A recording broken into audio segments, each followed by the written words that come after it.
In total points, he is third. In total rebounds, he is fifth. In total assists, he is third. Swung on, head in the air to right field and deep. It is high. Barkley takes it all the way. Bryant for the win. What is up, everyone? Welcome back to your favorite sports podcast, Shirts versus Skins. We are on to episode 49 with some great content for you guys today. First of all, we do want to say thank you for all the support you guys are showing on all our videos. We've been getting crazy clicks. I know a couple of our videos have hit 5,000 views now, not even counting YouTube, so thank you for that. In today's episode, we're going to be talking some NBA, talking about the league, and we saw a 71-point performance from Donovan Mitchell.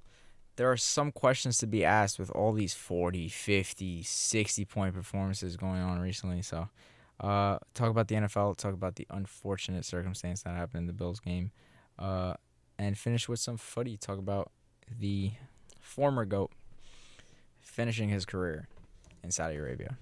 So, let's start right out with the NBA. We kind of want to put a highlight on, the discussion is mainly going to be about, is the NBA kind of becoming worse? We're seeing players literally consistently post 40, 50-point performances. 30-point performances are like not even – that's like a norm. Like if your best player on your team isn't posting up 30, then there's an issue. You know what I mean? Let's talk about it. What do you guys think? Is the league just defense doesn't matter anymore? Let's see who scores the most points. Are players getting better? Because – the reality is players are shooting better. There's a truth to that. So, what do you guys think? Definitely like a combination of both. I've been saying for a while, like nobody plays defense in the league. I can count maybe 5 or 10 guys that actually play defense. And definitely like in terms of talent, but the league has never been. Guys you never heard of are dropping 20, So it's been like that for a while. But yeah, 71 points. Donovan Mitchell, take a bow. That was sensational. I think he accounted for 99 points that entire game. Also had 11 assists, which is ridiculous. An absolute masterclass. And also, I think that same night, Klay Thompson dropped 54. I think somebody else had 45. If you're betting, you definitely know what's going on and stuff like that. But it's ridiculous. Like these guys are truly playing like my career out there, And yeah, I think it's crazy. Donovan Mitchell though, 71, that's how the fuck you score 71 and a professional NBA keep that game. Number in mind, because after Tiku speaks, I have some words for you. So. I probably what 1971, bro? What? 1971? Is that what you're gonna say? What does that even mean? I'm so confused right now. That's well, I know what the Knicks won the championship. No, I wasn't. Yo, it's funny how smart, it's funny how you know that by heart, because I know they won it fucking 5 billion years ago or whatever. But, congratulations. Were you even was your dad even born when that happened, bro? I literally am not even bragging about it. I'm just giving you that fucking damn banner and the rafters are fucking straight dusty, bro. Blow that shit straight avalanche. Anyways, listen, talking about that performance, Donovan Mitchell, all credit to the guy. Absolute amazing player, someone that I've touted and love a lot. Obviously, I see a guy like him, and I see a lot of Dwayne Wade in him. The way he's so agile, the way he's so explosive to attack the rim, just overall how he looks. Obviously, he's a better shooter than Dwayne Wade, but as the game evolves, like we talk about, he has to be a better shooter than Dwayne Wade. But 71's insane. 71's insane for any player. Donovan Mitchell, somebody that a lot of people don't really regard him as a top 10 player. Don't really regard him as a top 5 player. For him to do that just shows him that he's there. He's on the cusp. I think he's a player that can win a championship as a number one in the future in this league if you put him in the right situation. I think Utah was kind of unlucky. I think he just needed a true number 2 scorer because I obviously someone like me. I love Gobert. I thought he was he was a good player. I think he gets a lot of criticism, unwanted criticism, for he does his job. But I think him as a second option you were never going to win anything with him, especially on the offensive end. Yeah, yeah, and I mean you can see him now in Timberwolves. It's a weird mix right now there. So, but Donovan Mitchell 71, 11 assists, right? 8. He was almost there for a triple double. Oh my god! Can you imagine a 70-point triple double, bro? Holy shit! It was just crazy, So, and then it just brings me back to think of someone like Kobe Bryant scoring 81 in a whole different NBA without overtime. Like Kobe Bryant, man, what an amazing player! Somebody, we love him, of course. We know this exactly. So, but going to what Yoni brought up, the NBA, how it is. I mean, this is what we know. We know how the game is nowadays. I've said it, I think, last week, where I'm looking at the NBA, not for nothing. I'm not. It's cool on paper. It's cool, on paper. We should enjoy this stuff, right? 70, 60 from Luka like a couple weeks ago or a week ago. Oh, and the game against the Knicks, that was Joel Embiid. Bro. No, that was amazing. That was amazing. What the fuck? You have Joel Embiid getting like fucking 38 and 20 and shit like that. Like I'm pretty sure Giannis. I'm pretty sure Giannis has scored 40 and like 3 straight 20 games. rebounds.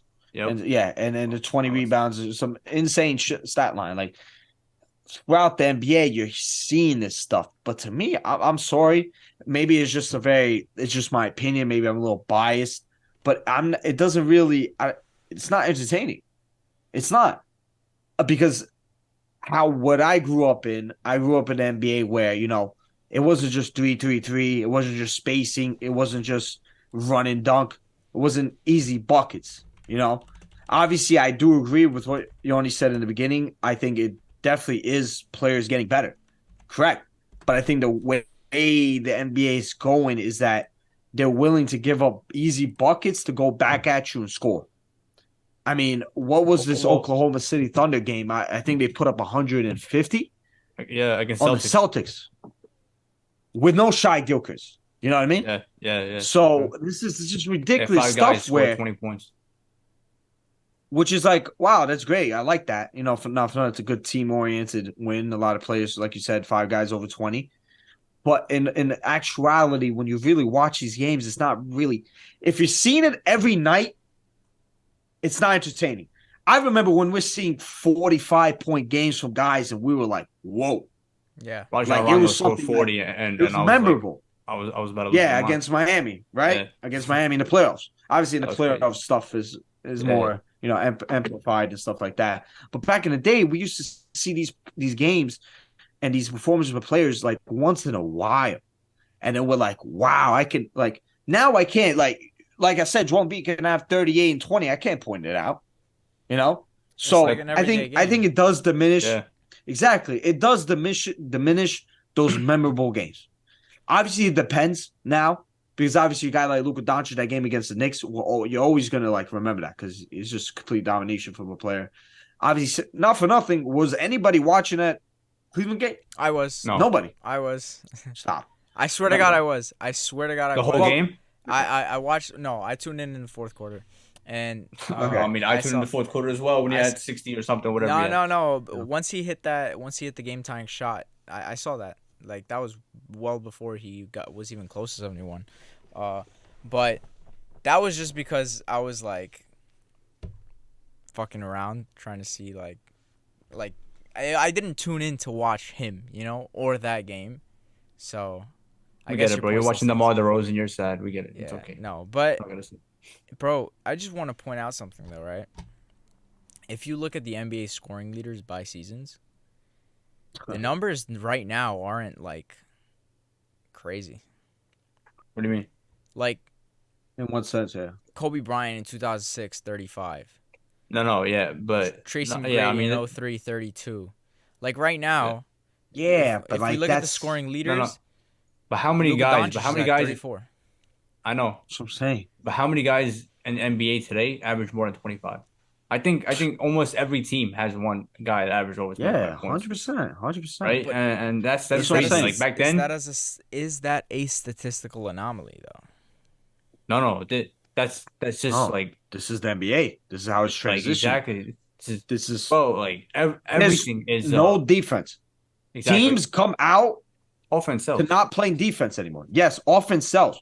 They're not. I think this is the thing. I think defense-oriented teams are not successful nowadays. I think you need teams that are able to score so much and are able to get a stop here and there. That's how you win championships nowadays. A perfect You look at the example. Warriors. Yeah, go ahead. Knicks had like a top 5 defense, right? Yeah. Scrapped, crawled every single game, got to the playoffs, got exposed because in the playoffs everybody plays defense, but you obviously need some offense. Exactly. I mean, obviously, I think the closest team right now probably Boston. You know, they Boston. play defense. They're a good Yeah, but they're defensive just good. team, but you know they have exactly. They're a great overall balanced team. Miami in the playoffs last year, very close to going that. But yeah, look at the Warriors last season. I mean, they were able to get stops in key moments in games where it helps them when you got a guy like Curry who's going to bang it out, Jordan Poole who's going to get you points in here and there, Klay Thompson going to do so.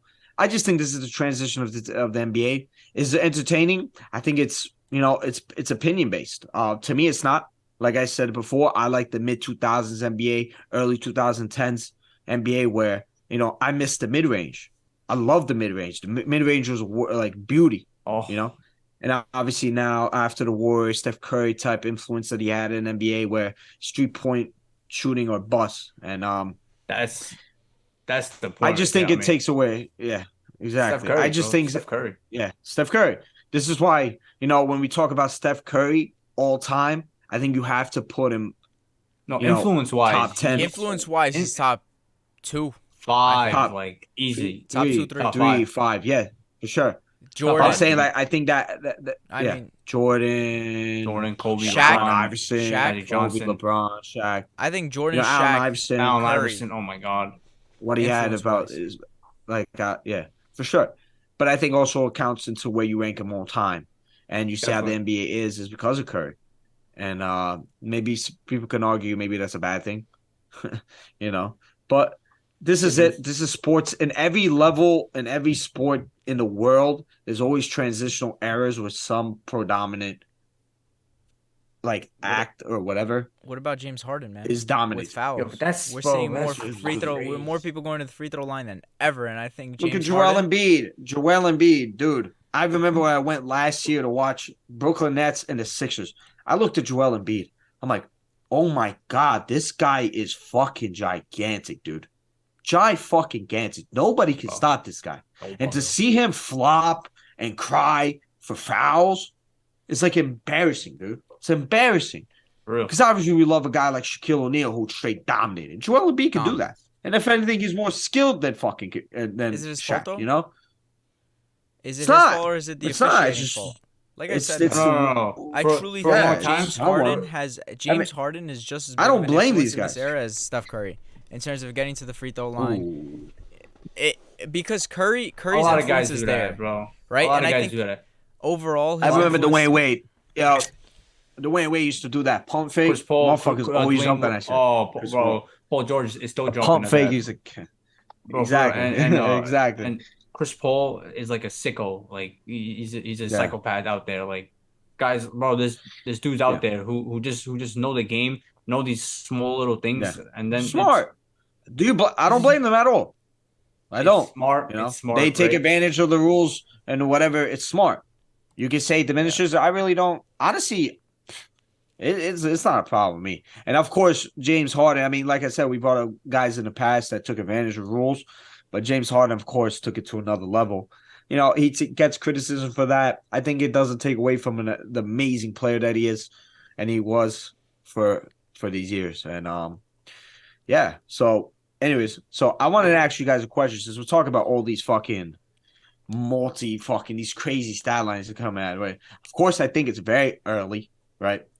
What is it? Are we January? I mean, we don't even have the All-Star break yet, but Next one. considering the level of play that's going on right now, who do you guys have as the front runner for the MVP? I know it's early, like I said, but this race is fucking Last time you is asked me, close. it was Jason Yeah. Tatum.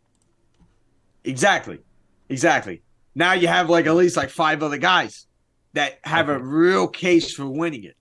I So think I it's want to hear you guys' so opinion. Who do you guys have it? personally, I think it's so hard to argue So against hard. Luka Doncic. So hard. I think I there's think you can players argue there.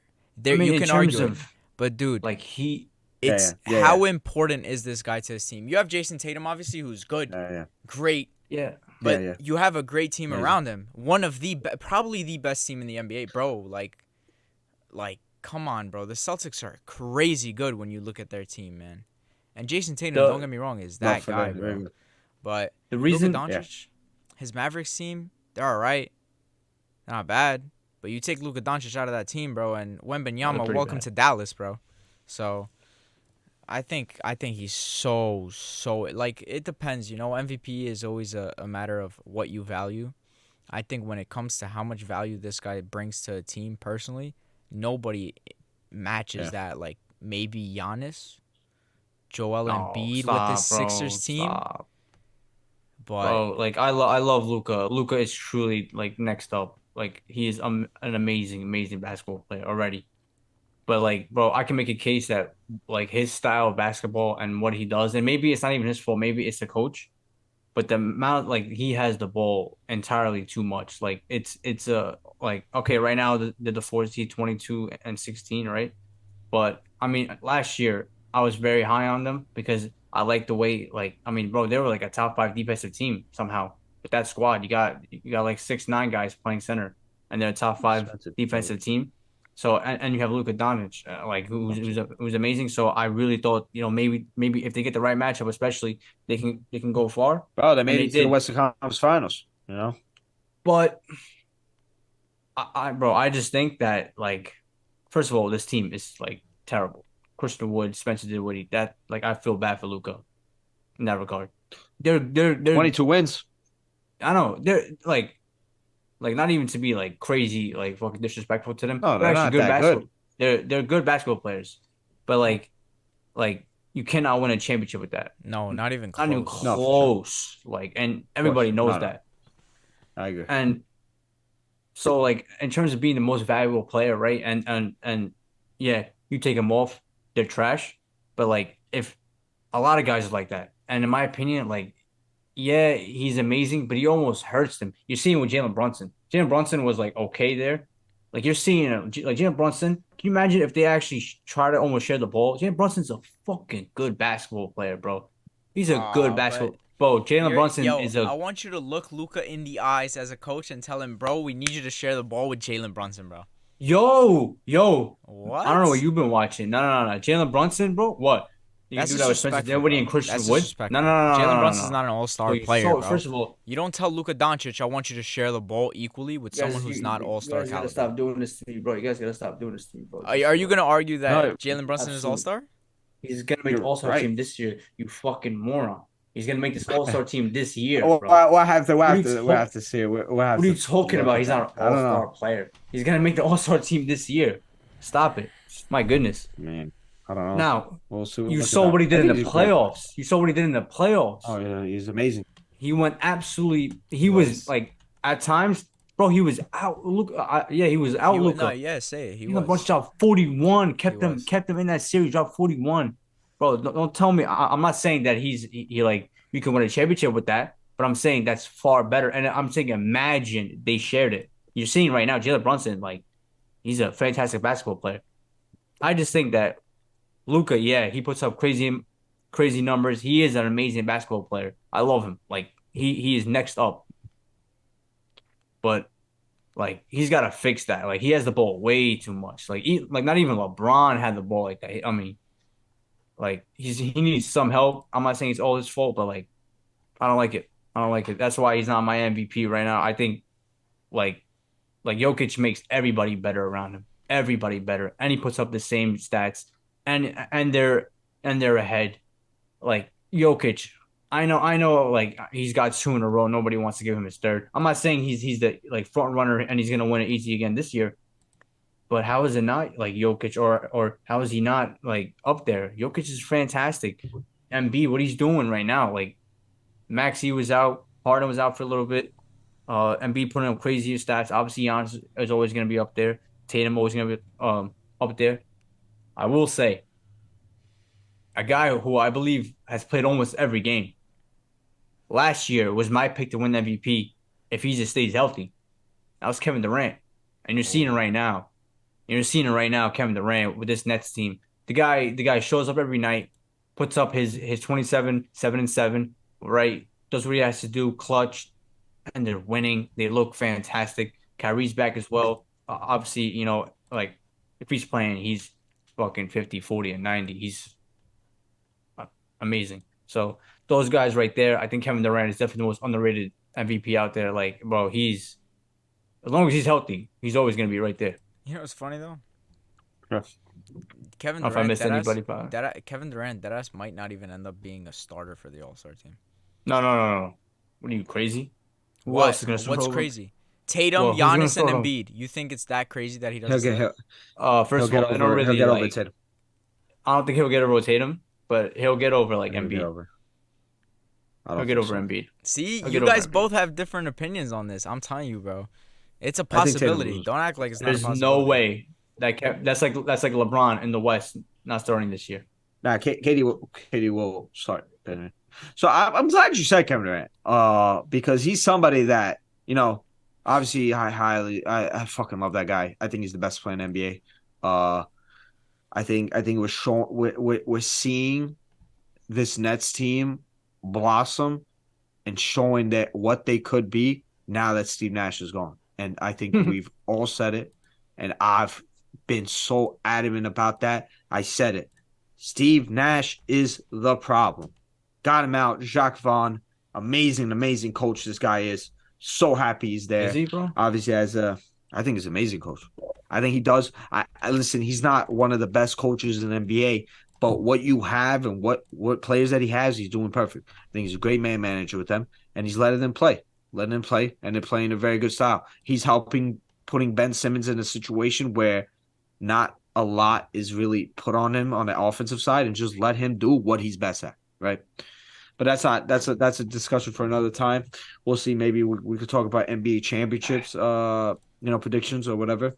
But yeah, Kevin Durant, it's so unfortunate because Kevin Durant will never win MVP. Will never win MVP. I think all the backlash, all the criticism, I think the NBA media hates him. I think the NBA media will never give him his credit.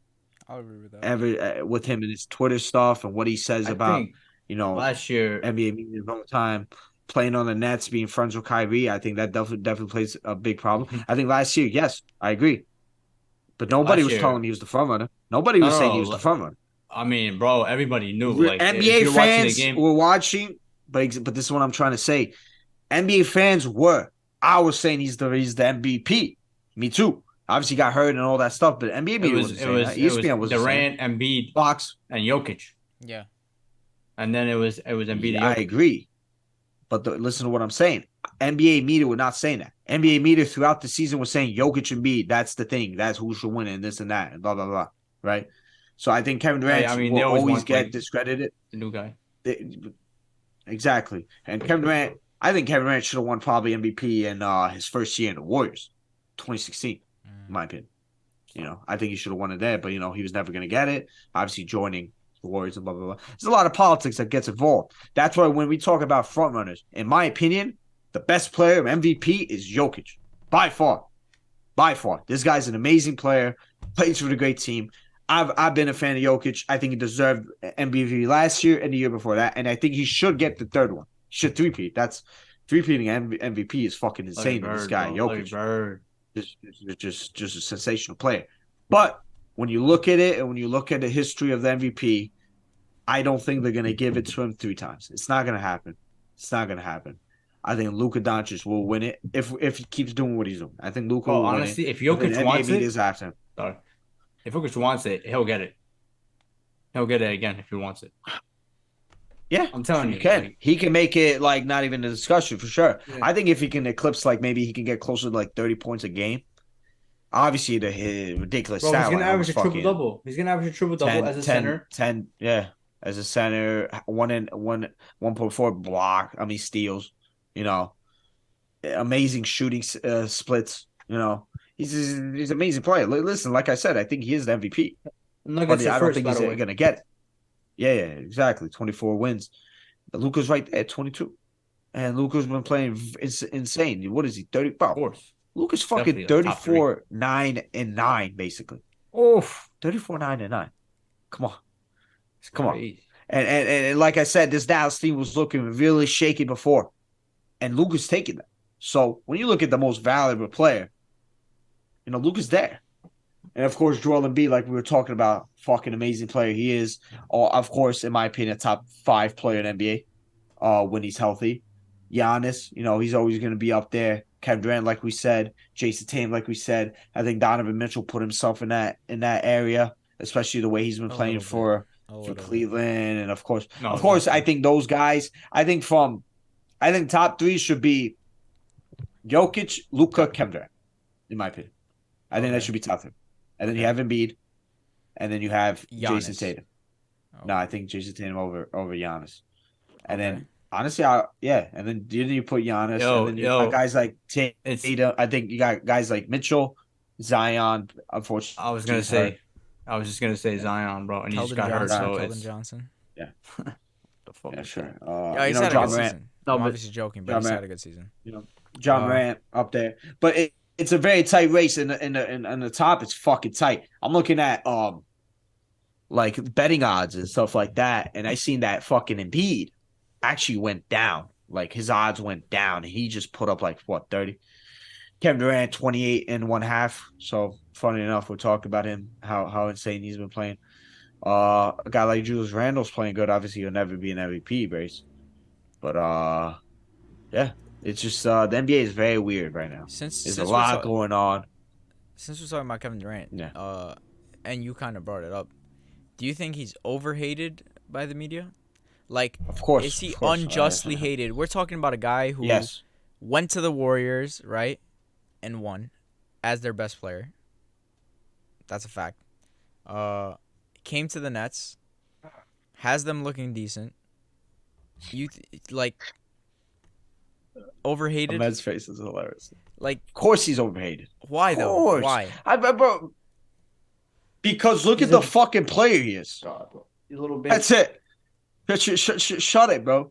Shut it. He can do whatever the fuck he wants. I'm not when saying he's I one disagree. Of the best, I'm not saying if you're a basketball fan, I know. Fan and you he watch can do Kevin whatever Durant, the fuck he wants because it's his life, and he's one of the best players in the NBA. He comes out and does his fucking job. He can do whatever the fuck he wants. So he could join a team that's probably the most dominant dynasty ever, bro. And we gotta overlook it because he's good at basketball. That was that move was fucking garbage. Let's fucking move on. How long ago was that? But he's been moved on. How fucking long? 7 years? I don't think so. I know a lot of people that are still mad that he switched. First of all, Kevin Durant still hasn't moved on, right? And he'll never move on. I think unless he wins a championship with the Nets, because you don't leave the Warriors because Draymond fucking calls you a bitch. You leave the Warriors because you hear everybody saying that you still don't have a real ring or as whatever Charles Barkley said. No, riding the coattails. Yeah, whatever. No. Listen. That stuff I understand, and I think a guy like Kevin Durant definitely. He knows, bro. He knows NBA. He knows the game. He knows legacies. He bro. All this guy does is like basketball.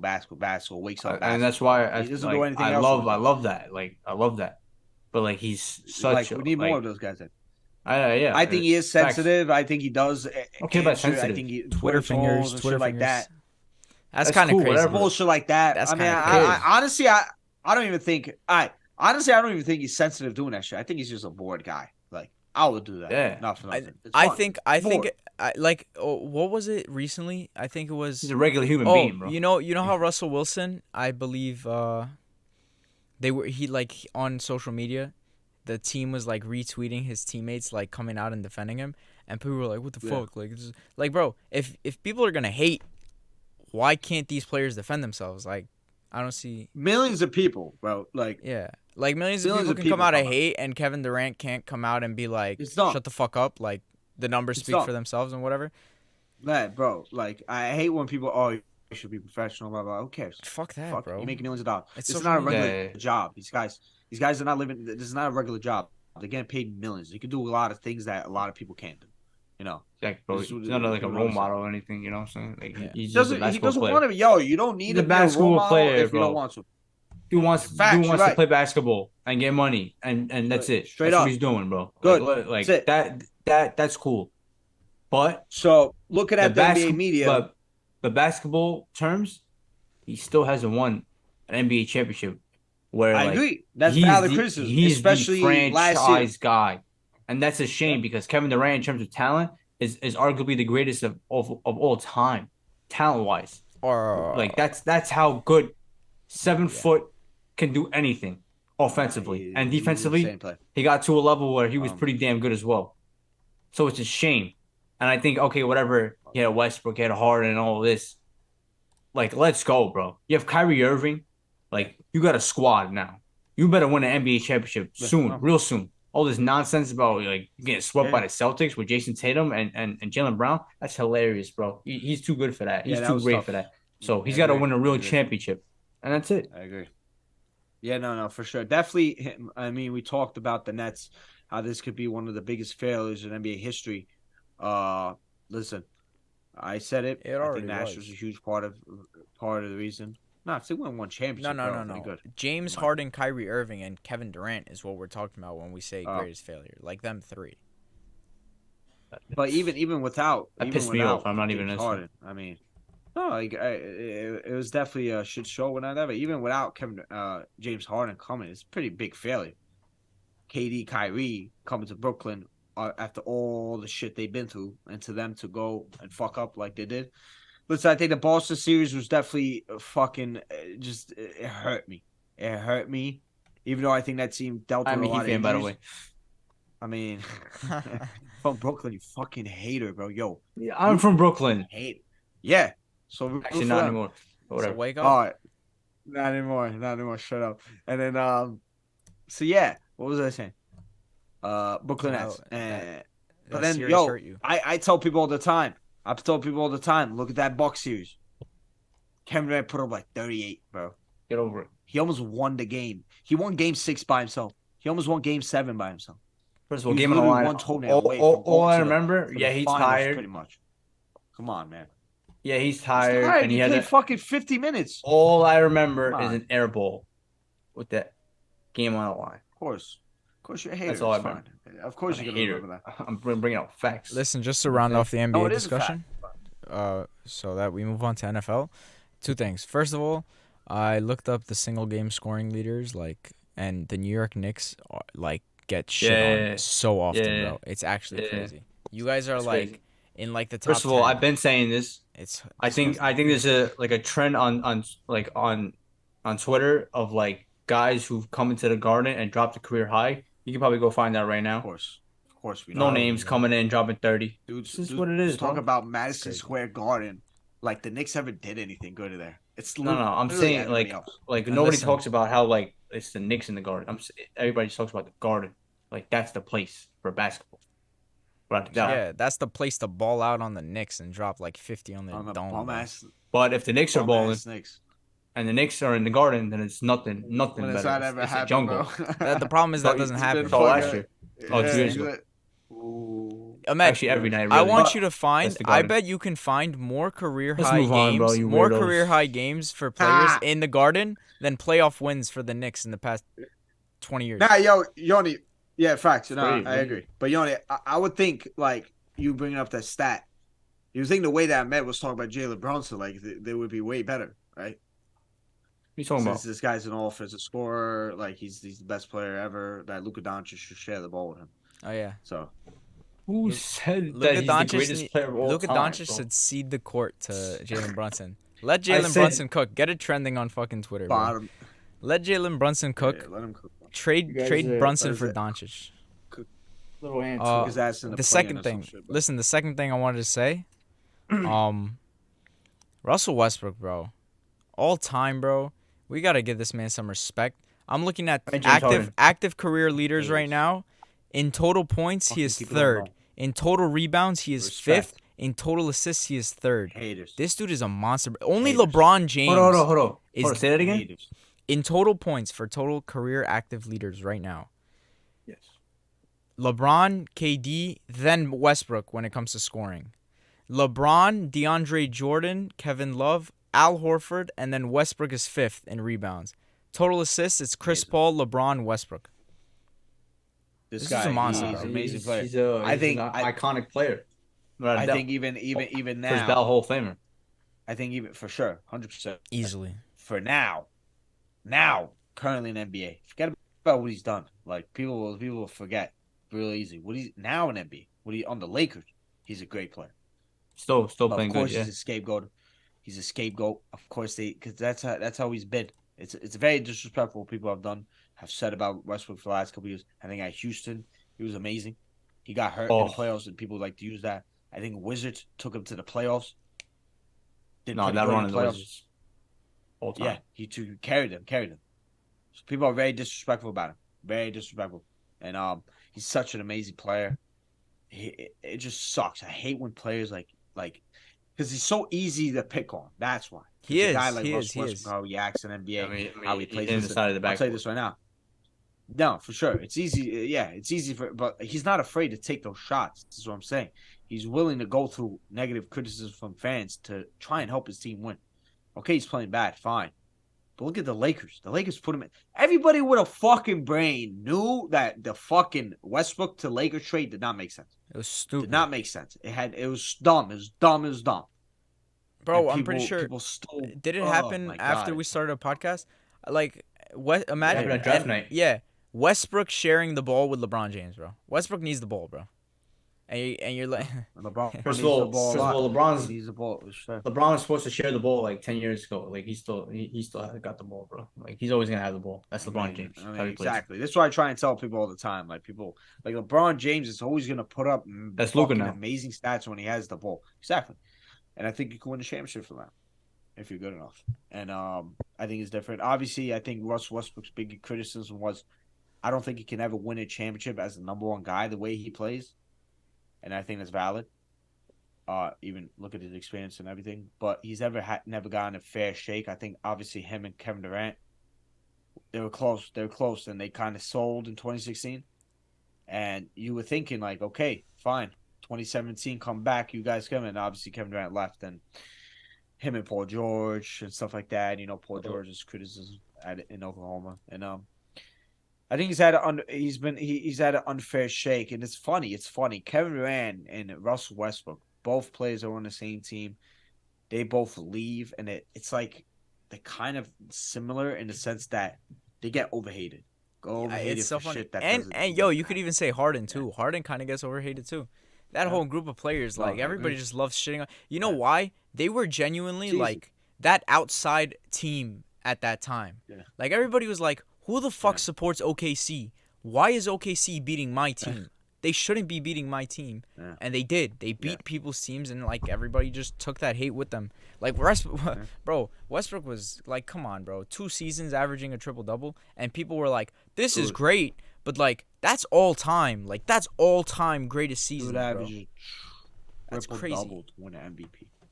He was crazy. insane. He was insane year, and All 3 of them have been Good you overhated. brought that up, Bronx. Even though I fucking hate Harden, but Yeah, all I 3 of them have been overhated. Kevin Durant, Russell Westbrook, Yeah, I James guess. Harden. I fucking hate Harden, but they've all been overhated. I hate Harden because I'm an asshole. Anyway, let's move on to the NFL. I'll let one of you guys take your talking about the DeMar Hamlin situation. That happened on Monday. So that live, Tigo? No. Usually I'm rare because I had a fantasy game going on, and usually when there's a big fantasy game, I don't really watch. I just like put my phone away. I'm like, I bet whatever. So I just looked at Twitter, and usually on Twitter, people like to joke around when there's like a bad injury and they're like, "Yo, some guy died." Like they joke around, like it's a joke. Obviously, it's not a joke. Someone you can't tell someone died, but they joke around. And I was seeing Twitter at that time. I'm like, I bet this guy probably got hurt. And as I was keep watching and keep just looking at my timeline and stuff like that, people were actually like, "Yo, this guy's still on the field. Holy shit, this guy, this and that. I think he's seriously." And then like medic, and it's showing the teams crying and stuff like that. And it was just insane. And I looked at a highlight of the play. I'm like, what the hell happened? I'm like, this doesn't look like anything crazy. In the sense that it seemed like a routine play in the NFL. But obviously, the way he fell was scary, and the way they had to do CPR on him, and the way it just reminded me a lot of Erickson in the Euros. The same way the medical team came so quick. Yo, like we said about Erickson, shout out to the medical personnel that probably saved his life. Very important. Quick response. Came in, saved his life. His teammates. Yeah, his teammates. Bro, his teammates, you know. In both cases, they were able to restore the heartbeat. Like, Erickson was literally dead for like 2 minutes. Yeah. I don't know. Not that many details have come out about Hamlin yet, but there was a restoration of the heartbeat. He didn't have a heartbeat at one point. Yeah. So, and they were actively providing him with oxygen. I mean, just some of what I'm reading here. Heartbeat was restored. He's on a ventilator, but like because he's struggling to breathe on his own. He was only resuscitated once, but he's having trouble like because of it. With like he's having some strain on his lungs due to the cardiac arrest that he suffered. So they're saying he suffered a cardiac arrest. They don't know why though. Yeah. And it like you said, it's very similar to Erickson, and it like obviously we hope this dude's okay. It's amazing what everybody's doing with this foundation, the amount of donations pouring in. But I also seems like a he seems like a great guy. I mean, I'm seeing videos all over about like just him just being a very charitable dude. He's very young, bro. Like young kid. You know, it sucks. It sucks. It sucks. I was gonna say how he seemed like a genuine nice guy. Yeah. Obviously, I don't know personally stuff like that. I don't wish this on anyone, a young kid, for this to happen in the NFL. And when you look at it, Monday night game, fantasy football final for a lot of folks with a lot of key players on both teams. This was potentially the biggest game of the year. Exactly. And for this to happen, the amount of people that were watching this, it was unprecedented. Like I've never seen anything like this. For them to suspend the game and not even like that whole situation where they're not even going to play it this week, which is the good call. I can't believe the NFL wanted them to warm up and play, bro. That's crazy. I mean, that's what they said. I think I listen. I would say this. I think them stopping the game was the right call. But you know, you got to look at it from a business standpoint. As sad as it is, listen, you got to take into account human emotions. These guys are humans, both from the Buffalo. People are literally crying. How can people keep it going? But looking at it from a business side of point, millions of dollars on the line. Now, what's going to happen with scheduling? What's going to happen with the playoffs? At some point, you know, you gotta resume it. You know, you get what I'm saying? I think Skip Bayless kind of made that point. They did restart the Erickson game. Yeah. Like literally right after. But that's what I'm saying. But there's a difference, though. They knew Erickson was okay. Like Erickson was not in critical condition. There was bro. Honestly, I really thought like there was a point like after the game where like I really thought like the worst was gonna happen, and like my reaction to the whole thing was like, it's like okay, he went down. It happens all the time. We see it. We saw it with Tua. You know, goes back down. But he doesn't come back up, and like you see his teammates, bro, and bro, shout out to the teammates. I think it was Dawkins, number 30 on the Bills. That's not Jordan Poyer. I don't know who that is. I don't know if that's Micah Hyde, but whatever, bro. His teammates, bro, like that's what a teammate's all about. Like recognizing when, and especially in football, like especially this year, you're seeing. I don't know why this year you're seeing a lot of guys go down with some nasty injuries, and you're seeing it, and Russell Wilson, a couple guys, I think Juju Smith. Yeah. It's crazy.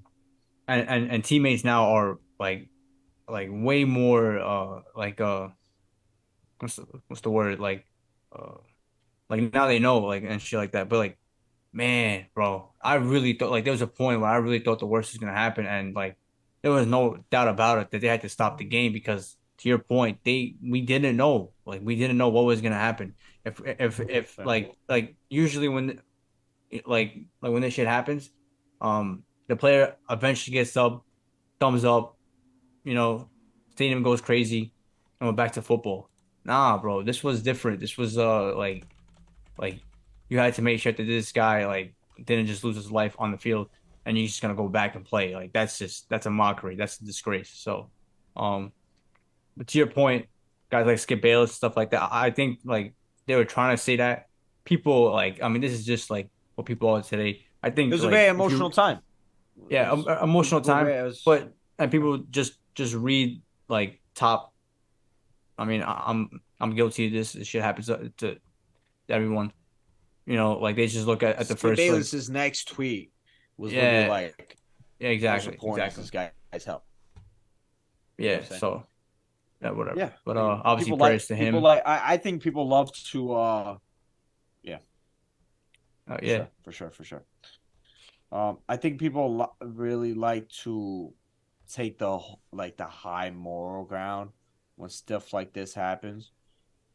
And I think it was really unfair for Skip, even though I don't think he had anything malicious to say. I think he was just looking at it from my standpoint, I guess, where it's like, it's a big game, bro. Like now they say they're not even gonna play this week. Now what are you gonna do? You're gonna play it after like week 19 or some shit? Like, and then how are they gonna work out the playoffs? Are they gonna do it a week after the game? They do it after week 18. Like they're gonna have a week 19 game. no, no. I So mean, now it's a very tricky they're part. just gonna Now, move listen, it's like up the to wild card or something. That's what I'm hearing. yeah. But then now they're gonna take away a break from like the championship games to the Super Bowl because you know how there's a week break between the Yeah, but they championship also games. have the Pro Bowl, so like they can just move the Pro Bowl back or just get rid of the Pro Bowl, bro. Nobody gives a damn. I mean, Or nobody really watches about that. it's a skills competition. That's even worse. Nobody really Yeah, gives a fuck about that bullshit. that's what I'm saying. But yeah, listen, praise to him. Hopefully he recovers well. Hopefully we hear good news. Listen, the footballing world's behind him. So hopefully all Sporting this world. positive energy and yeah, sporting world is behind him and hopefully all this positive energy from people, maybe he'll get it out. If so yeah, They're saying positive signs, so we hope for the best. that's good. That's Um, always good. Listen, I do want to say this though. When situations like this happen, it's time to conduct investigations. Like, why are things happening? You know what I mean? Like Well, when the Erickson thing happened, I was very adamant. They are overworking these yeah, footballers, and footballers agreed. yeah, yeah. The soccer, as in whatever. And now, I'm not the craziest NFL fan, but could they be overworking these players? It's something that they got to look into. A lot of people are saying it's likely commotio cordis, which is like when you get Yeah, hit in the chest mad hard. yeah. And that's what I thought. When you get bro, hit in the chest mad hard and that affects the electrical impulse. And I Yeah. mean, without a that's doubt, what in it my looked opinion, like. that's what I think so. happened. Exactly. So Yeah. T. it, Higgins That's it what I'm saying. is 6 something, 200 pounds. That's a yeah, big dude. he got Like hit straight coming in out of the your chest chest. with the helmet. So I don't I do think they need to look into it. I don't think that is why, but they should never they should never look at a situation and say thank God he's okay, let's keep going. You know what I mean? It should always be like thank God he's okay. How do we prevent this from happening again? So For sure. I For really sure. hope. Yeah, no, that's a great I mean, that's a that's football, great bro. That's great football. point, Like but I was just gonna combat, bring it up. This almost. this is football. These guys know what they sign up for. True. With everything that's been, you know, in the news, in the media for the last 10 years about CTE and stuff like that. So these guys should know by now. You know what you're getting into. You're getting paid big money to do this sport that you played since a kid, and obviously, what a crazy situation that was. I mean, we never seen something like that, but you can never rule anything out. I mean, look at Tour's situation. some people were saying, obviously Twitter doctors were saying this guy might never walk again, considering what Crazy. happened. Obviously wrong, but those are real possibilities in NFL. It's a very violent sport. It is.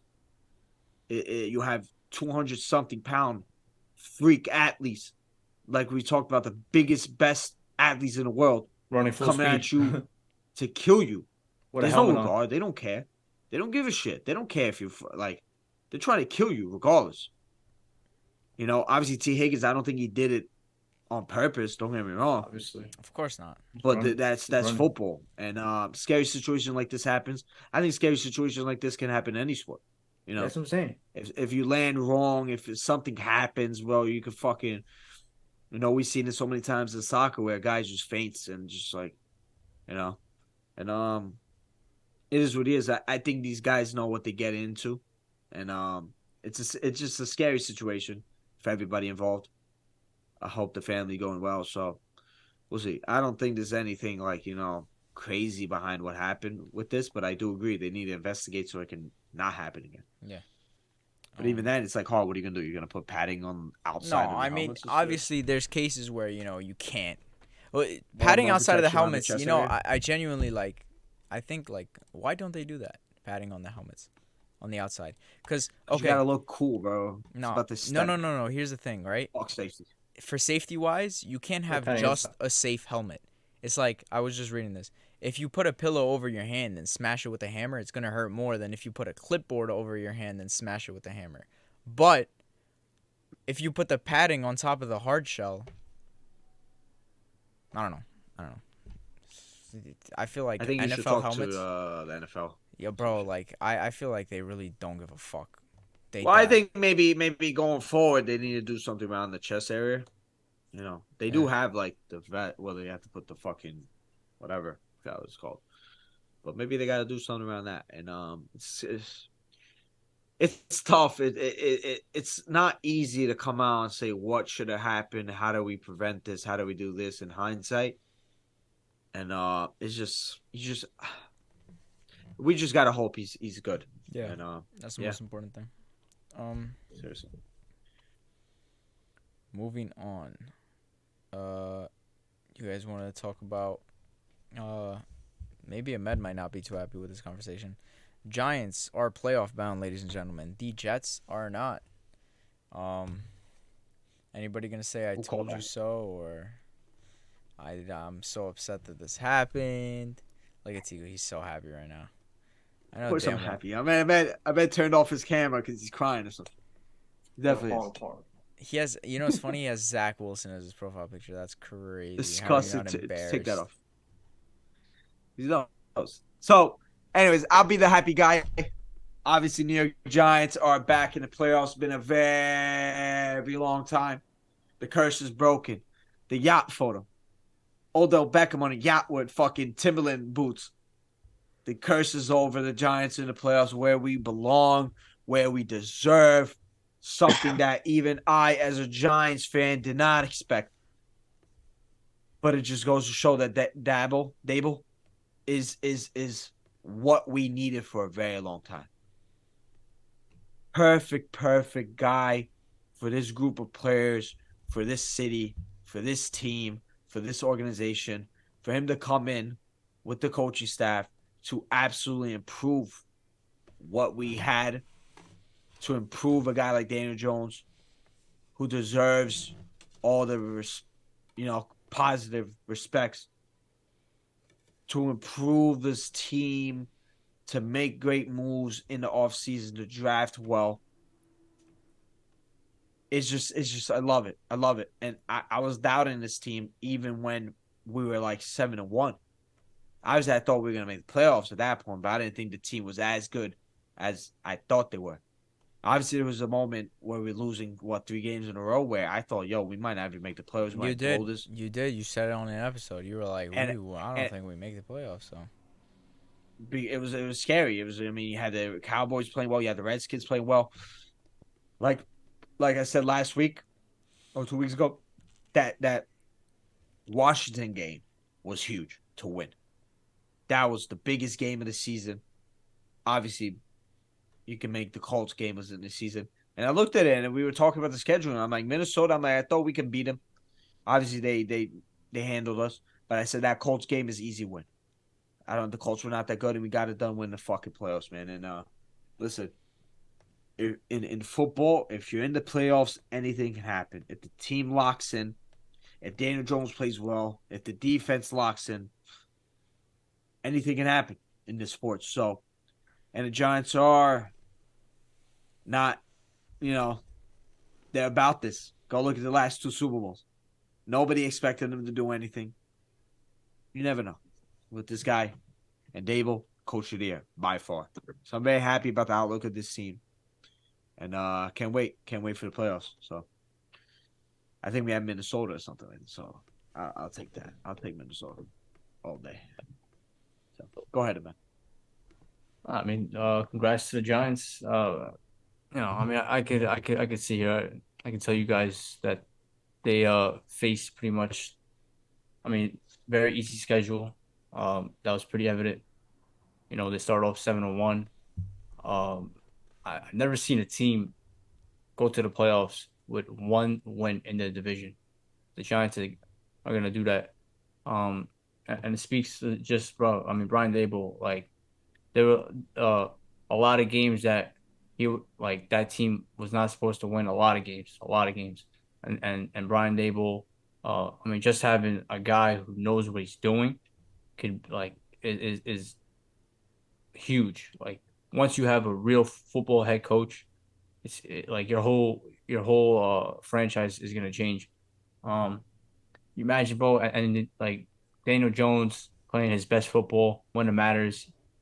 Even got like a prime time win. Obviously Saquon back at his best, having like a Pro Bowl type year. Um, so like the best happened for them, like best case scenario. And Minnesota, come on, bro, like that's the matchup you want. Um, so yeah, Giants definitely without a doubt, hell of a season. It would have been a disaster if they somehow didn't make the playoffs. And in my opinion, I really thought like how the schedule was looking that they were gonna just miss out and Washington was playing better. Washington collapsed. I don't know what they're doing. Robert Rivera fucking starting a new fucking quarterback every week. But yeah, Giants without a doubt having a fantastic season. And like you said, bro, this is how the Giants win the Super Bowl. Nobody sees it coming. Giants always find a way. So see what happens down the line. In terms of the other side, Jets, obviously it was a win, uh two wins and you're in. And now obviously that disaster class on Thursday uh against Jacksonville. I mean, talk about being so hyped for a game. The game, one of the biggest games in Jets maybe in 10 years, or maybe since that Buffalo game in 2015, 2016, whatever it was. Huge game for us, and then Zach Wilson just tossed our whole hope right out the window. Guy that don't know what he's doing out there, unprepared, uh, like just like I don't know what to say really. And it was play calling too, like you run the ball first on first down, three consecutive drives. It's like what are we doing? You're starting off 2-9, fucking 2nd and 9. It's very like the Adam Gase days. So it's frustrating. But again, you have Zach Wilson under, so what can you really do?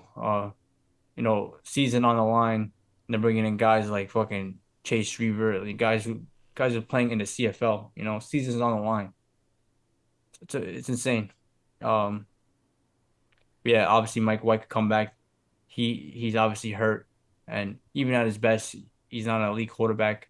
He's a very good quarterback, but he's like when you got to compare him to Zach Wilson, he's obviously going to be a very good quarterback. So I think Jets like it's definitely a great season, because like nobody expected this, and I mean talk about young talent. Jets are as good as anybody. So I think once we get a quarterback, if we get a fucking quarterback this summer, Aaron Rodgers, Tom Brady, Derek Carr, Lamar Jackson, whoever it is, maybe it's a young guy. We'll see who it is, but like I said, Jets get a real quarterback. I'll see you in the AFC Championship game next year. So, see what happens. Yeah. Inshallah, we get someone. I'm not gonna dwell on it a lot. I think I kind of, I'm gonna rephrase and say again what I said a couple episodes ago. I think this Jets team is a very young team, and they have a great future ahead of them. I think they're just a quarterback away from actually being a legit team in the AFC. So, we'll see what happens this offseason. I think the Jets organization have done good so far, and I think they will go ahead and realize that Zach Wilson's not the guy. And you need to be able to accept your mistakes. I think a lot of managers, organizations throughout sports are not able to admit that they're wrong. But I think the Jets will understand that, and then they'll be like, Zach Wilson's not the guy. We wasted a second round pick on the guy, and he's not the guy. So they're gonna go out and get the guy. Whether, like you said, it's Aaron Rodgers, Lamar Jackson, all these star quarterbacks that are out and available. So I think I have a bright future, and I'll be very, in tune and focusing on what they do in the future, especially this offseason. Yeah. So. Jets stink. Giants stink a little less. It's good. We'll be fine. Stink enough to make the playoffs. So. Yes. Bye first round. Anyway, let's move on to some soccer, some footy. First of all, right off the bat, let's just talk about it. Cristiano Ronaldo, to Al-Nassr in Saudi Arabia. He, first of all, the highest paid sports contract in the history of sports ever. At 38 years old. Let's just talk about the fact that people are somehow hating on this happening. At 38 years old, Cristiano Ronaldo is being paid the highest paid sports contract in history of every sport all across the board. LeBron James never got a contract this big in his prime. Michael Jordan never got a contract this big in his prime. Lionel Messi never got a contract this big in his prime. And yet Cristiano Ronaldo, doing it at the tail end of his career, is getting criticized for what? At 35 years old, Cristiano Ronaldo was a top goal scorer of Juventus. But because he's not performing like a 35-year-old Messi, all of a sudden, this is like embarrassing. It's a failure. You can call Messi the GOAT, which all of us here agree. It's hard to disagree with it now, without hating on Ronaldo, bro. At 38 years old, he's playing for a team that I've been saying he's contracted to possibly play in the Champions League next season. Not even possibly, likely. No, that's false. How do you know it's false? He said my time in Europe is done. I'm done in Europe. I'm not playing in Europe again. Trust me, bro. Trust me. Newcastle, He said a lot of things. He said a lot of things. Well, He said supposedly, That's false. Yeah. Bro. That's false. I think first of all, the clause with Newcastle never do Newcastle's wrong. No, that clause is not a real thing. I think Eddie Howe came out and said there's no clause there. So Really? that's dead. Now, yeah. Yeah. Now, You should know, bro. to say he's done in guys. Europe, I disagree. Oh, no way, bro. I disagree. I think if a team, this is what I think Ronaldo did. Me and Ronaldo were friends. I think he did have offers to go to another European team in the Champions League. I think he did, but obviously it was a team that probably wasn't going to go far. Could have been probably one of the Portuguese team there in Champions League, or just one of the lower tier teams in the Champions League. I think he definitely had offers, in the United States and stuff like that.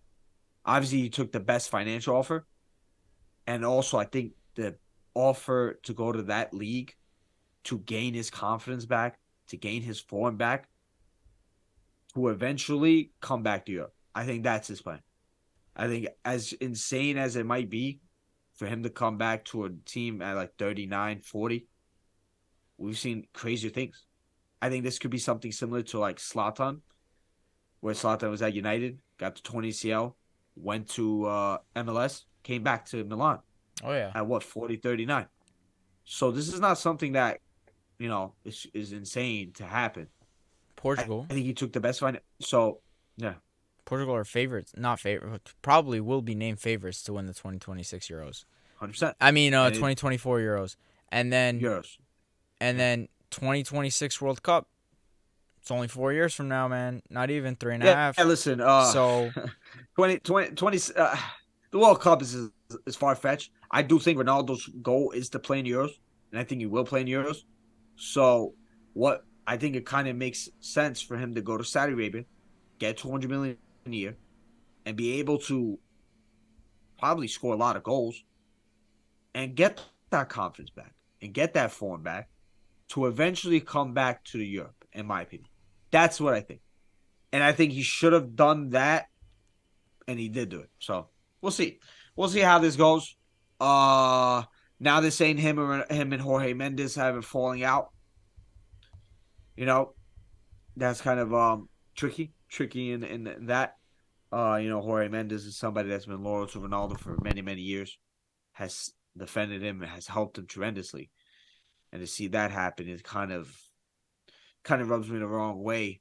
Like I said, I think Ronaldo has been doing a lot of the wrong things the last couple of months. I do think, in last summer, I think we talked about it. I think Ronaldo wanted to leave, but nobody wanted him. At least a big club didn't want him. And also it's been more evident now. Obviously, he had a fucking disgusting form for club and country, and it probably compounded on that. But I do think Ronaldo's move to Saudi Arabia isn't as bad as people make it out to see. I don't. And, it's so far from bad, bro. It's not bad at all. What I will say though is Ronaldo came out and attacked United and everybody and said the standards, how I want to win and do this and I want to do that, to just go to Saudi Arabia. You know what I mean? But you gotta remember, First of all, he was in a fucking interview like last month saying that I would never go to Saudi Arabia. We'll see what the future holds for Ronaldo, and we'll go from there. Ahmed, he did say that in an interview, but times change, and I also think there's a factor here people are excluding: his son. I think his son is gonna get thrown into a first team at like 15 years old in Saudi Arabia, and get a lot of experience there. I think Ronaldo honestly, has that in the back of his mind, and that's a good fucking move. A really it's better. Move. I'm sorry, I don't know how good Ronaldo Jr. is or whatever. I don't think he's good enough to be playing at Manchester United's youth academy or at Juventus youth academy. Well, I don't know about so that. So it could be better. I don't know how good he is. I don't know if he's good enough to play for the first team, sure, or the U23s at 15, but I'm sure he's good enough to play for the U15s of Man United. He's definitely good, bro. And he played for Man United. Obviously, his dad probably held weight in that. He did. But like either way, like bro, now he has Ronaldo's getting Mbappe treatment in Saudi Arabia. His son will break through into the team next year. No, for sure, 100%. But 100%. I think it's better for his development. Easily, way better. For the quality bro. Not to be insane, and to go to work his way up Saudi Arabia. Yeah. I do believe that. So we'll see. And I do agree about that thing. He's going to get, oh my God, he's going to be treated like a god there. And this is somebody, Ronaldo's he has big influence in Saudi Arabia. He's been to Saudi Arabia a lot. He knows a lot of guys. For a guy, there's a lot of money there. And he's a smart guy. Ronaldo's a smart business guy. And he took the best business decision. And I think in the long run, it could potentially work out for him. I think he can. I do not rule out Ronaldo coming back to Europe in some shape and form. So, Ahmed, odds on Ronaldo converting to Islam? Inshallah. That would be crazy. I wouldn't be surprised. That's next up. What else? Ahmed, I think you wanted to talk to us about Bayern transfers. I don't know what's going on there. Actually, let me go get a pillow and knock out. All right, bro. I'm sorry that we're not Manchester United, and we're not linked to some 8-year-old somewhere in Africa right now. But it's all cool. I mean that's only because your club is racist. Oh, Bayern Munich. Everybody, I want you to go search up right now Bayern Munich badge 1943. Go ahead. Bro, you are like a real life robot, bro. You are so weird. Like you actually like tweet in real life, you know? Or whatever. Tweeting, acting like you are on Twitter in real life is insane behavior. That's what he's doing right now, bro. Saying That's what some he's doing right nonsense about like first of all, if you know anything Nonsense. about Bayern Munich and back then, you know the true history. But whatever. True history is hilarious. You know the true history. Manchester United fan, bro. What can I Not say, wrong. bro? Yoni's not wrong. If we're being honest. I'm not gonna talk about this stuff right now, bro. But Anyways, I was just gonna say, obviously, Neuer, nasty injury, skiing, out for the season. So Bayern Munich, if they want any chance, obviously in the Champions League, they cannot, go out there with fucking Seven Ulrich, who you saw what he did in 2017, whatever it was. Like, still bothers me to this day. But whatever. Yeah, obviously, first we're linked to guy from Sevilla, the Moroccan goalkeeper, Bono. Um, Also talks with I believe Navas. All that was false. Jan Sommer is the guy that we're gonna go get. Swiss Mass. Uh, he's older, but I mean, talk about a guy that Bayern fans should know all about. This guy is the greatest goalkeeper I've ever seen in my life when he plays against Bayern Munich. He's so So good. he's a good goalkeeper. Obviously better than what we got right now. And for like it's like $5 million, or like 5 million, whatever, if it's euros, whatever it is, which is pretty good price tag for a guy. Um, so yeah, I think if they want any chance, they got to bring him in. A lot of talks about a striker, about the kid from Frankfurt, still very young. There's $100 million price tag on his head, which is crazy. I don't know about all that. I mean, I'd rather go get Harry Kane if we can get him even at that price. Um, I don't know. I mean, they came from Frankfurt. We talk about like a guy who fits Nagelsmann. Not a lot of strikers or forwards that can play like him. But yeah, so we'll see what Bayern Munich does. I was going to talk about Enzo also. Obviously, he was linked with Chelsea heavily. They said that they rejected his first offer. Uh, I mean, first of all, they were talking about 120, like fucking 120 million. Then it went down to 75, 85. So I don't even know what the price is now for him. They said Regardless, 80 listen, million was the most. Fabrizio said 85 bro, million was the cap. everybody wants to like Enzo's a damn good player. People knew once Benfica signed him, like they knew what they were doing. As soon as Yeah. they got the money from Liverpool for Nunes, they immediately got this kid, and they knew that he's gonna fucking bring us like a ridiculous amount of money. But 120 million, even like 85, like he's a $60 million fucking player, especially for Chelsea. Like I mean Chelsea, like they'll just spend whatever it is to get the player. They have absolutely no idea what they're doing. Talk about scouting and all this. Like they just sign any player that Real Madrid or Bayern Munich or anybody wants. But yeah, so yeah, we'll see what happens. Any news with Manchester United? I don't Not know. I don't know if really, there's any man. news crazy, which is crazy. Listen, I was gonna say, yeah, just before you go, obviously Arsenal about the kid from Ukraine. Now there's like a crazy price tag on him, so I don't know if that's gonna happen. But obviously, 50 million, Supposedly something he like might obviously, go that, to right? no, Chelsea. most. No, I think it's 80 million plus now Oh, not for the worth it. player.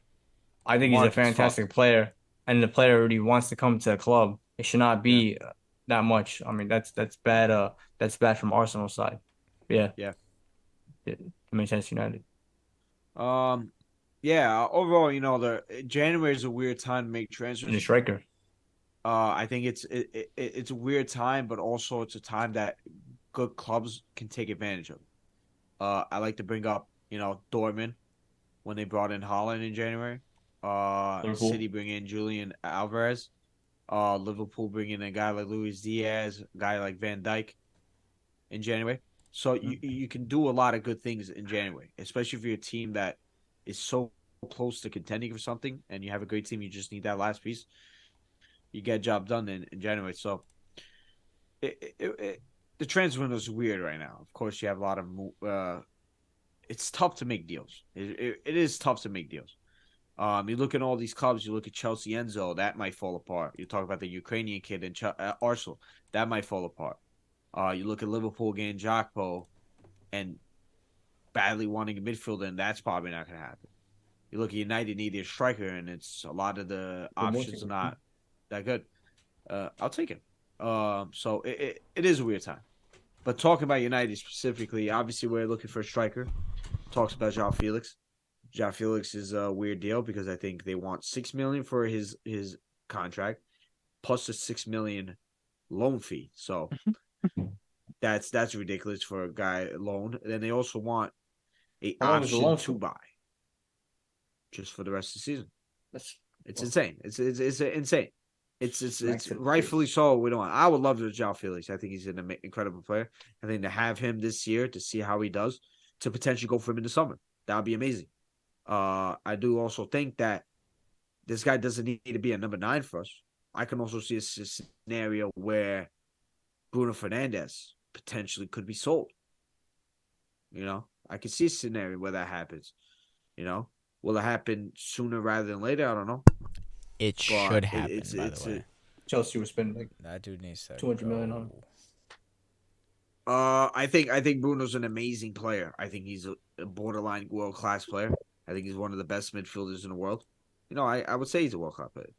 I think just stylistically compare him with Ten Hag, how he wants to play. I think he just doesn't match up. I think long term he won't be here. That's just my opinion. I think keeping him now as we're trying to build something, as we're trying to understand the style that Ten Hag wants to play, I think you need a guy like Bruno Fernandes that has the quality to win his games. And he has shown us, and he has done that this season. So, but that's not really, it's not something that we're going to do in January. I mean, I think there's a lot of options that are all right. I like Depay. I wouldn't mind Depay. I think I would have taken him in the summer. I think he makes a good sense loan deal for the rest of the year, just to see what happens with that. Marcus Thuram would be amazing. I think he's free at the end of the year. I think bid like $15 million, get him now, work on his contract later. I think he's an amazing player. I think he suits the style. He'll be cheap, and it wouldn't rule us out from getting another 9 in the summer. And then you have guys like Morata. I like Morata. Stop it, bro. Nah, Morata's not bad. I don't mind Morata. Bro, Morata's not bad. He's not bad. I think he'll do good. Scores He'll big get his goals. sometimes. He gives an option. Come on, bro. I'll take that. In January, considering with the options, I'll take the guy Choupo-Moting. I'll take him. Choupo-Moting is he's a great player. He's a great player. I think he'll be amazing for us. So better than Morata. Realistically, I don't think United do a lot of. Don't really do anything much. If we bring in a striker, I'd be surprised. But overall, I mean, the team is playing good. Bro, shout out, man. Bro. You guys roll me like 2 points behind second. 2 points off second. We're nine points off first, and we play City and Arsenal back to back. Yeah, and those games are big. That's a big game. If we can get 4 points out of that, I'll take that. I'll take 4 points out of those 2 teams. If we beat Arsenal and draw to City, we're in the title race, bro. I'll take that. 100%. You're in the title race right now. That's how it is. Sure. In technical terms we are, but like 6 points behind first with head-to-head beating Arsenal, like that's title race is getting serious. Wake up, we can win the league. So okay, I think, bro, like Manchester United fans need to right now look at especially listen, Arsenal fantastic season. I saw this coming. Like I knew Arsenal were this good in my opinion. Manchester United have to be looking at this and be like, yo, this is like we gotta go for it. Sign the striker. Sign Thuram or whoever you gotta bring in. This is it. Listen, you're right. No, you're right. I think the club's at a weird point right now. Because I feel like the Glazers are looking to sell the club. Yeah. Now you want them to put out big money to eventually sell the club. I don't think that happens unless we already have an owner ready, and the guy's telling him, you know what, buy the guy now because I want him. I'll pay you back. Spend that money. But obviously, it doesn't look like that.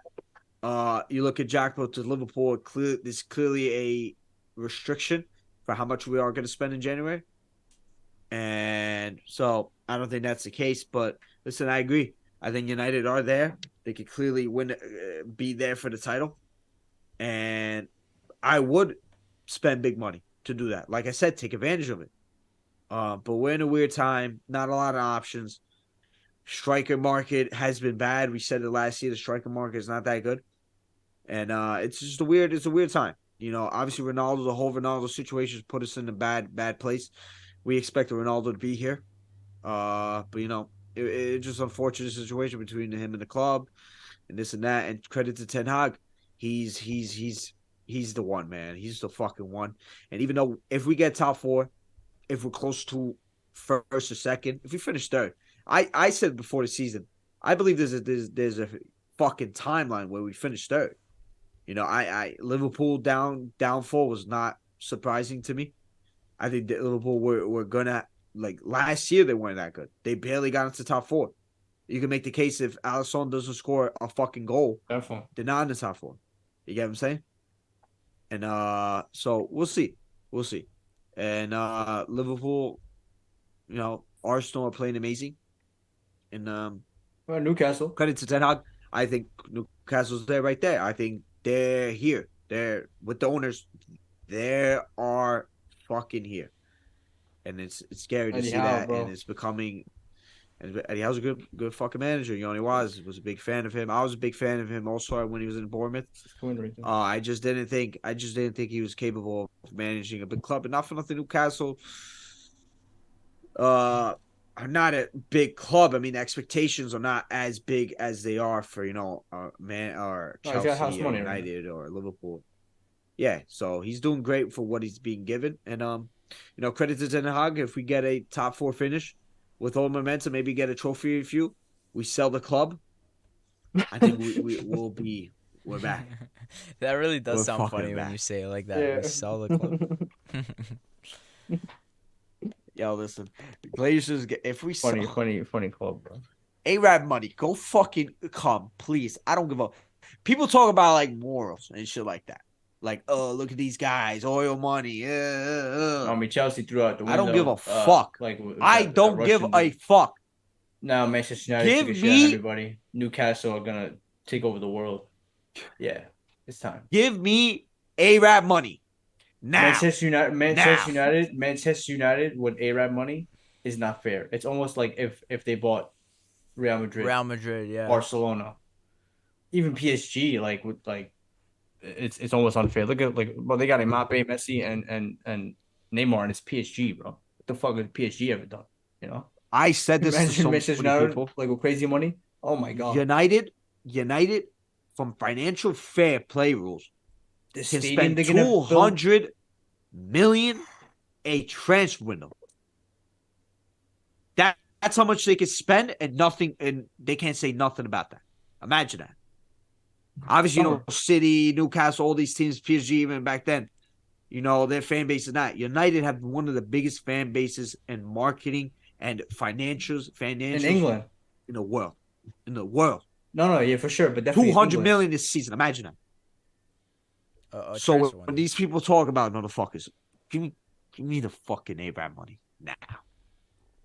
So we're sleeping giants. I try to tell people, and it's looking good. And Ten Hag is fucking the guy. Ten Hag's that guy, right on pal. me. He's that guy, Like- pal. It's like the Knicks with LeBron. It just wouldn't be fair, Yeah, I don't know about that. Nah, it wouldn't be fair. Anyway, thank you guys for watching. We hope you guys enjoyed this episode. We'll catch you guys next time, and peace out.